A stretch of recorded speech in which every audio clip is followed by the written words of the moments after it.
So just feeling my tenderness at this time of year. It's a time when all the really special people in my world have passed. Um, and it reminds me of like how we recognize, a bit more collectively, like Halloween, which comes from Dios de los Muertos, which marks a time in that land and that culture when the veil was thin and the passage kind of open for people to transition. And that for us down here in the Southern Hemisphere, or for some certain families, I guess, that have seen this patterning, is now for us at Matariki, or Matariki being Pleiades when it rises in the sky, and that it kind of opens up this doorway or this passage or vessel, for those that are ready, or whose time it is that they take that pathway, that portal. And so, yeah, just looking at the fact that we know these times in the year, like we know anniversaries of loss and anniversaries of births, and we know these times when the veil's really thin and we feel those people close to us. We know it in our bodies, and in our memory, rather than in books and brains. and that it's not only about it's not about fear, because it's not only about physical departing. It's also the little deaths as well, that these are the times where it's like doorways open, and there's an opportunity to let some things go, or to release some things. And that can also be, different parts in our lives, and also like the ego death, or what Jung called the psychic death, but just death of the self, or parts of our identity and things that fall away, which we've all been in, probably more heightened in the last couple of years, in terms of like everyone kind of in something at once. So that again would be another one of those kind of openings. And we can resist it, we can fight it, we can talk our way into something else. But it's like when that person that we love, when they pass, when they transition, in the traditional way, their tupapaku, their physical body, becomes this like sacred tonga or treasure, where we really honor it, because that also is part of this doorway opening. In them leaving their body, there's this doorway that's opened, just like there's this pathway of times in the year where that opens.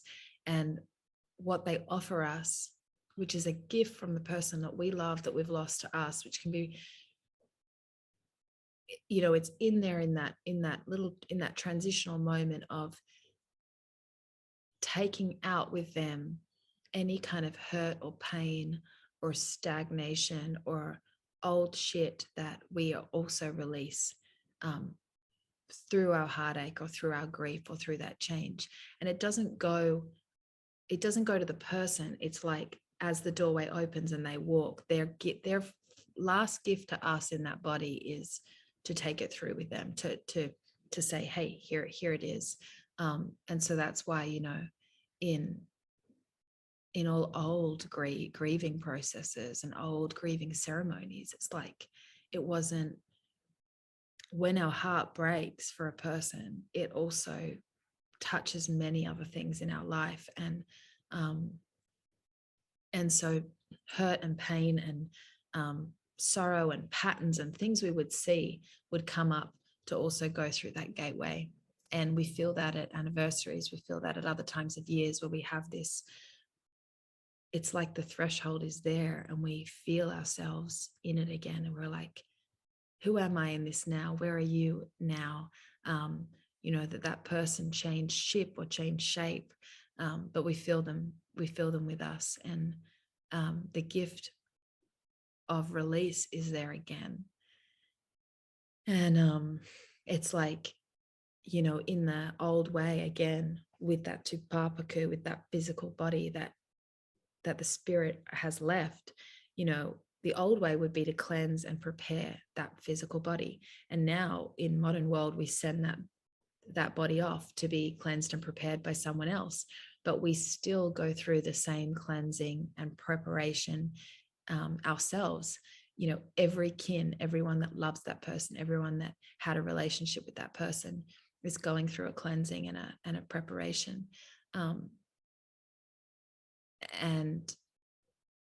And I think it's worth us kind of noting that, because if we're not doing it physically and we're not confronted by it, then sometimes it's happening in the back. And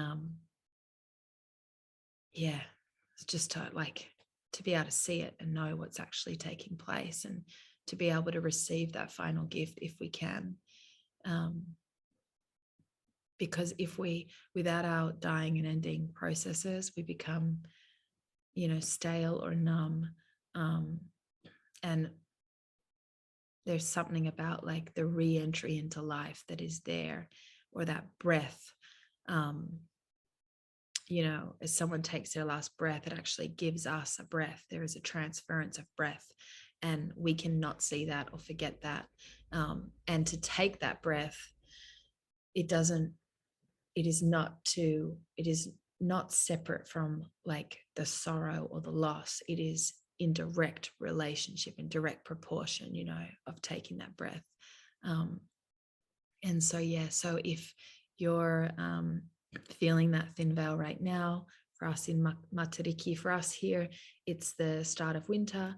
And, in places like Hawaii, their makali'i, or when Pleiades rises for them, is the start of their winter. So there's also, if you're looking at like, we don't have to look very far, but if we're looking at like where these doorways are of moments of release, like they're happening in the land all the time. They're happening in climate systems all the time. They're happening in seasons. If you don't have seasons, they happen with the days beginning and ending. But we can also just look for them in our family patterns, in our times when you do have these markers of like reunions or anniversaries of loss, that they're also right there as well. And that we actually can feel closer to that person rather than more estranged by taking up these threshold moments and meeting them with our sensory body, like with our actual body that knows what it wants to let go of. And it doesn't actually have to think that hard about it. It's kind of like the garbage truck that comes on Sundays, or the time when you got to take things to the tip. It's like we actually need markers, because we have to actually be called to it, because it's not the easiest thing to do. But in the doorway there's the close and the open. And so in all the anniversaries of those that I love that passed around this time, I just also feel like this resurge of my missing of them and my love for them and the closeness to them, just as an example. Much love to all of you.